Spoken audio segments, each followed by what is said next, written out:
Ayun, lumabas na yung pinaka-error niya, F5. Ano nga ba tong F5 na ito? WB 3.0, WU 3.0, BU 3.0. Ang problema natin sa inverter compressor kasi hindi talaga natin siya ma-check kapag through tester. Mahirap. Ang makikita lang natin dito like kapag itong WBU na to is shorted to ground. Kapag nagkaroon ng short from body to WBU, yun lang yung makikita natin. Or masyadong malaki yung difference. Pero kung point something lang, 0.1, 0.2, 0.3, 2.5, siguro usually is pasok pa eh. Kasi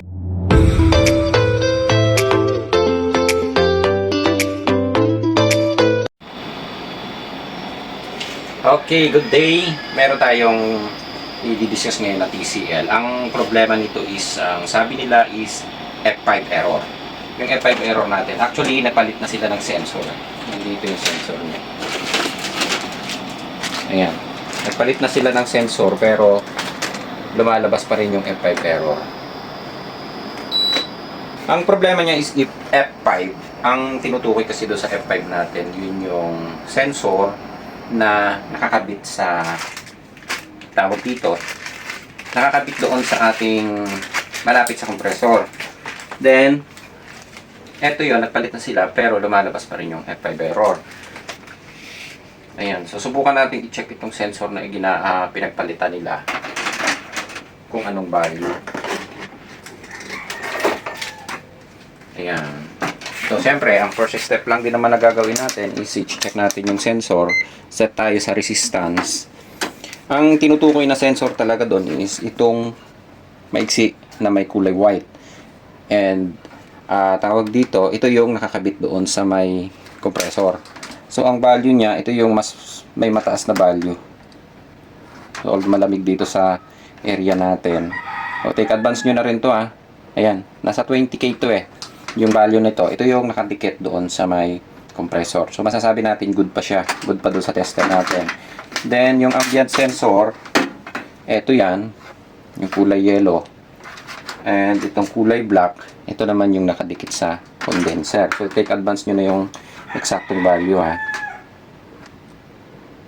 Ayan, 4.8. Ito, nasa 4.8. Ito yung nakadikit sa condenser. Usually makaparehas lang yan na value. Ayan, 4.7 o 4.8 din. So itong sensor na pinagpalitan nila, masasabi natin good pa siya. Pero dahil ang tinutukoy na error doon sa ating unit, yun yung F5. Ang tinutukoy sa F5 kasi pagka magbe-base tayo doon sa error code, ang tinutukoy niya sensor. Yun, kaya medyo mahirap i-troubleshoot yung ganitong unit. Ang tanong dito, sensor nga ba, board, or maaaring sira ang compressor? Ayan, so bubuksan muna natin yung unit and i-check natin kung saan ang galing yung problema ng F5 error. Ayan, ito yung window type nila. Ganito lang naman loob niyan. Kakalasin lang natin yung harapan.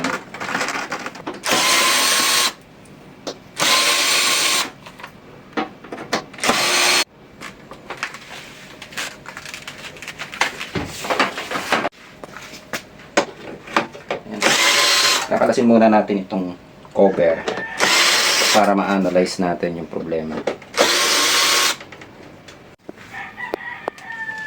Ayan, so yung first step na gagawin natin, babalikan natin yung mga sensor na pinalitan nila. O kahit sabihin natin na napalitan na, i-check din natin ulit. Ayan.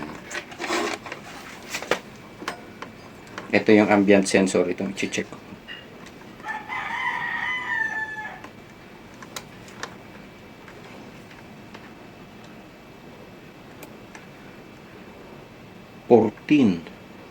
So mali yung ginamit nila.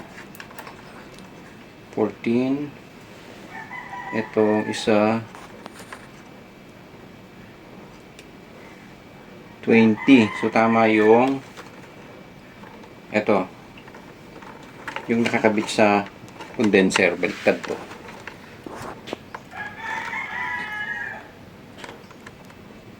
$50. Okay. So may mali doon sa mga sensor na nakakabit. Susubukan nating ibalik yung original na sensor na nakakabit sa kanya. Hindi pa sumasagot. So tatawagan kayo may-ari kasi yung value ng sensor, hindi ko alam kung ito yung original na nakakabit sa kanya or yung binaklas nila ang original. Pero yun yung pagkakasabi nila kasi binunot lang nila dito. Pero alam ko, hindi ito ang value niya kasi nasa 4.5K lang to yung ambient at saka yung nakakabit dito sa condenser. So hindi pa sumasagot yung customer. Ayan. Yung nakakabit dito sa condenser, ito, nasa 4.5 lang. Then ito isa nasa 20K yung nakatikit dito sa compressor. Pero sabi nila sa akin, pinalitan na daw nila yan. Kaya lang, iba yung value. So, ayan. So hindi pa sumasagot yung customer. Ang gagawin natin, ililipat ko muna yung mga sensor na kinalas nila. Kung madali naman to sundan. Ayan. Pinuna ko lang yung ambient. Binunot lang nila din dito siya. So same position na rin. Wala kasi akong pang reference. Ito na rin ang gagamitin natin. Yan. Then ito isa. Ito yung nakakabit sa ano.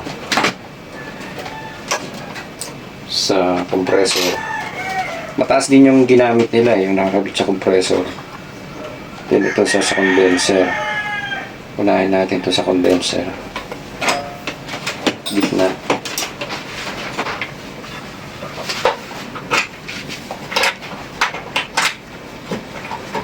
Ayan. Kasi doon sa base, doon sa aming record, ang tamang value is yung nakakabit doon sa yung ginamit natin. Ay, yung original na binaklas is 4.5 lang. Then ito, yung nakuha nating value,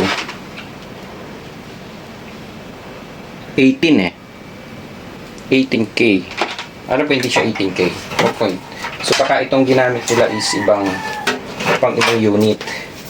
Ayan. So tatanggalin ko lang muna siya. Ihihulay ko na siya. Tapos ito yung dapat na value na.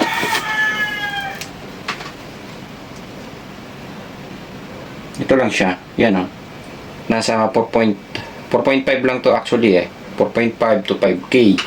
So ito yung alam ko na original na value niya. So babalik na lang natin muna siya sa original. Susundan na lang natin yung pinagbaklasan nila. Yan. Then ito yung nakakabit sa compressor.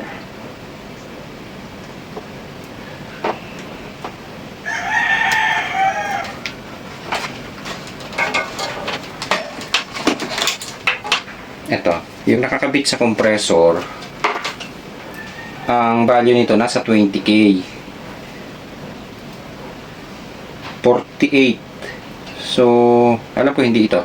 48 Ang gumagamit nito, ang ganitong value is tawag dito yung ibang brand tulad ni Midea and Colin na nakatikit doon sa compressor. Pero sila alam ko 20K lang. Ayan. Ito yan. Nasa 18 to 20K lang to. Yan 19.5. Yun. Ulitin ko lang ulit. Yun. 19.8. Yan. So, ibabalik natin siya.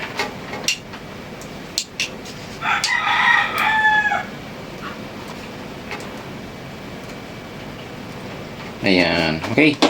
Tatanggalin natin itong ilagay nila dito. Hindi ako sure kung ito yon, pero sabi nila pinalitan nila to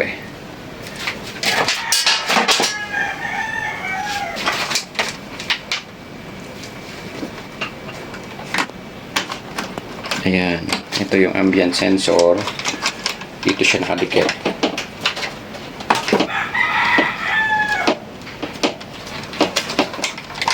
Then ito yung dito sa compressor. Ayun, sakto.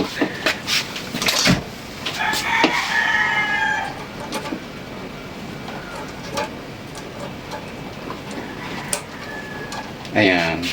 Then, ito yung doon sa condenser natin.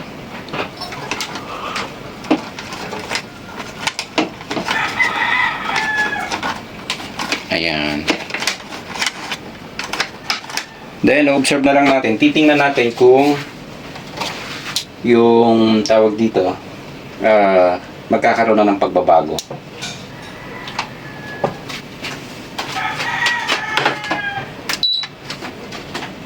Ayan. So, titingnan natin kung lalabas ulit yung error niya. Ayan. So, mandar yung pan. Ang problema niya talaga, umaandar ng compressor, hindi siya nagtutuloy-tuloy eh. Then, naglalabas ng F5 error. Medyo matagal lang siya lumabas. Usually, mga 30 minutes siya bago maglabas ng error eh. So, titingnan na lang natin. Ayan, lumabas na yung error.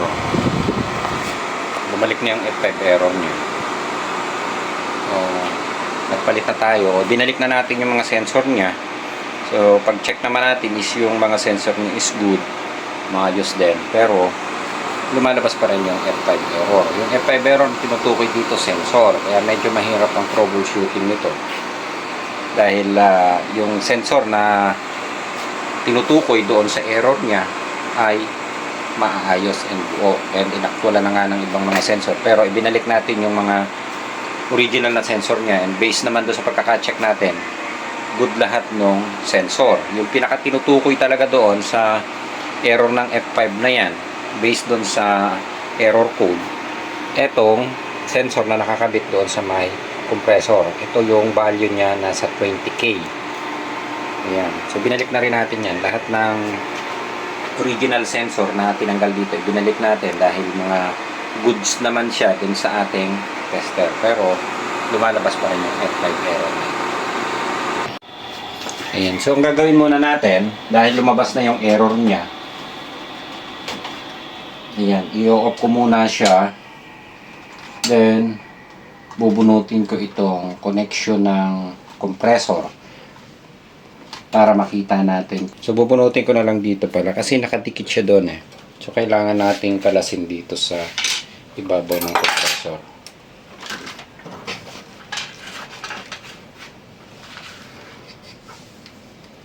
Titingnan natin kung balance yung inilalabas ng UBW. Ayan. So, dito na natin siya pubunutin. Red ang gitna. Blue.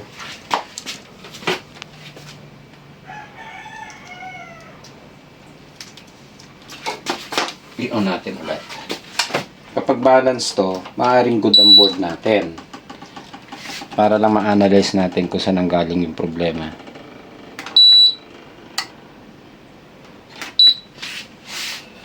So, nakaset ulit tayo ng DC. Kunin natin siya, then mag-ground tayo dito kung ilang volts.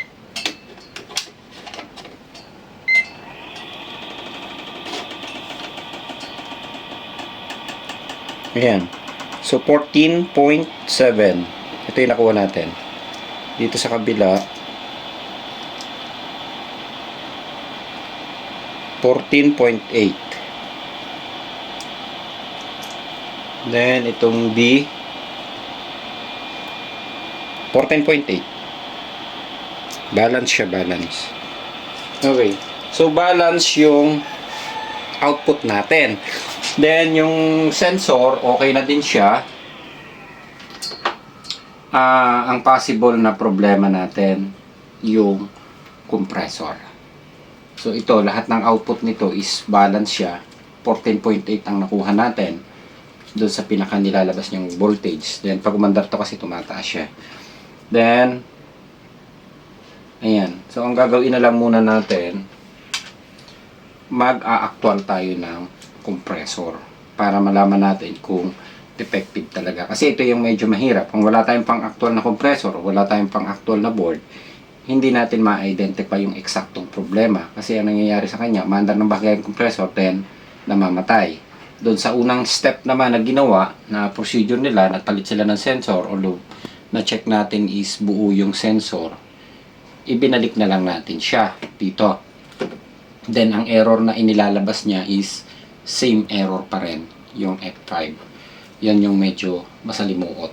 Okay? Kukuha lang ako ng compressor. Ayan. Ito yung pang-check natin na compressor. And, isasalpak na lang natin to. Okay. Yung W is yun yung blue. W. Okay. Ito. Ang B natin is white. B. So, dito siya nakakonect. Yung U, ito. Kulay red.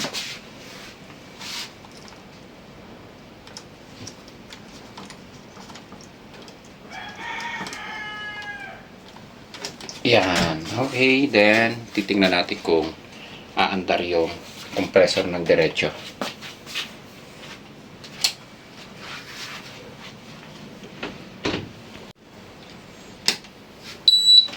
Ayan. Subuhay natin.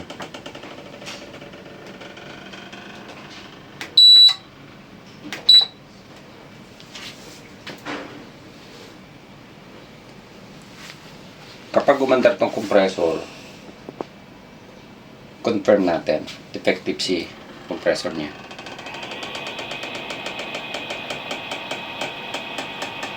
Pero based dun sa pagkakasukat natin dito sa output, balance siya eh. So maaaring good ang board natin. Kaya lang, hindi 100% kasi pagka ganito, yung inverter board hindi natin talaga masusukat ng diretso yan eh. Kailangan talaga, usually para sigurado, yun yung ina-actual na natin ng diretso para saktong-sakto yung findings na maibigay natin. Ayan. So, andar na yung pan. Baba natin.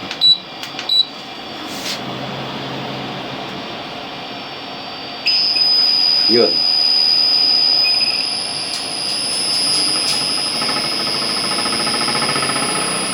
Ayan.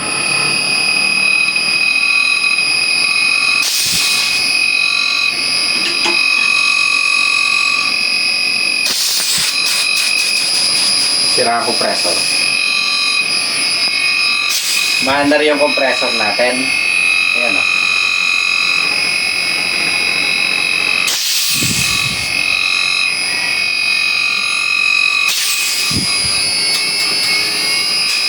Yun, tumurbo na din siya. O nag-high speed na. Ayan o.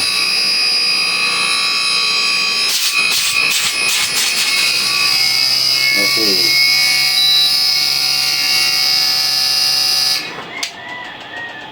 So, confirm natin, defective si compressor. Good yung board natin, good din yung sensor. Ang defective si compressor. Punutin na lang muna natin. Ayan. Ito kasi yun talagang medyo masalimuot sa ganitong sistema. Yung compressor natin, pwede naman natin i-check sa resistance. So, ang pwede lang talaga nating malaman dito, ang pwede lang nating malaman dito sa compressor kung defective siya is kung grounded siya. Ang gagawin natin is from body ng compressor to resistance doon sa UBW. Tulad nito. Ayan. Okay? So, dito ako naka-test point. Ayan. Dapat, kung may resistance siya, ibig sabihin dito is grounded to body. Ayan. Kung dito naman natin kukunin sa UBW, lalagyan natin ng data, ha? Kunin natin ang WB. So, sulat ng anak ko to, ha? Teka, tatagbubrahin ko lang, ha? Para may data tayo.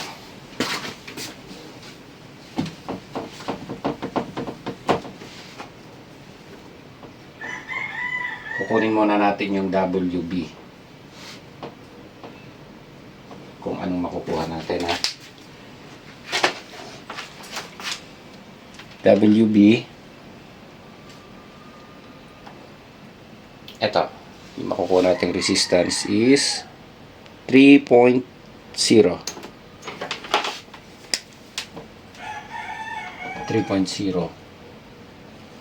ohms yan, ha.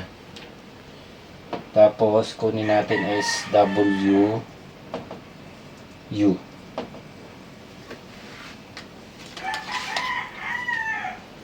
WU 3.0.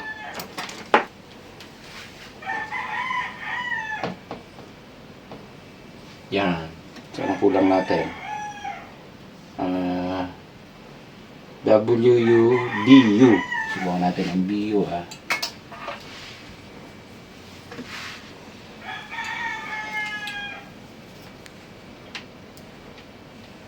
D and U.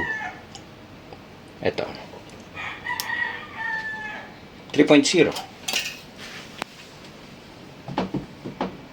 ohms. Ayan. So, nagbalanse siya lahat. So, nagkaroon lang tayo ng difference din kanina sa test prod siguro natin. Ulitin lang ulit natin. 3.1 o 3.0. 3.0. 3.0. Ayun. So, nagkaroon lang tayo ng difference kanina.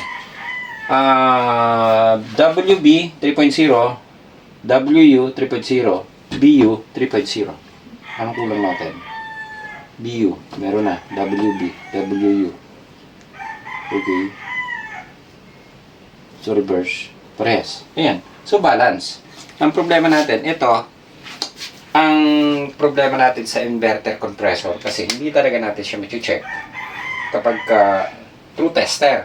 Mahirap. Ang makikita lang natin dito like kapag itong WBU na to is shorted to ground. Ayan. Ground. Okay?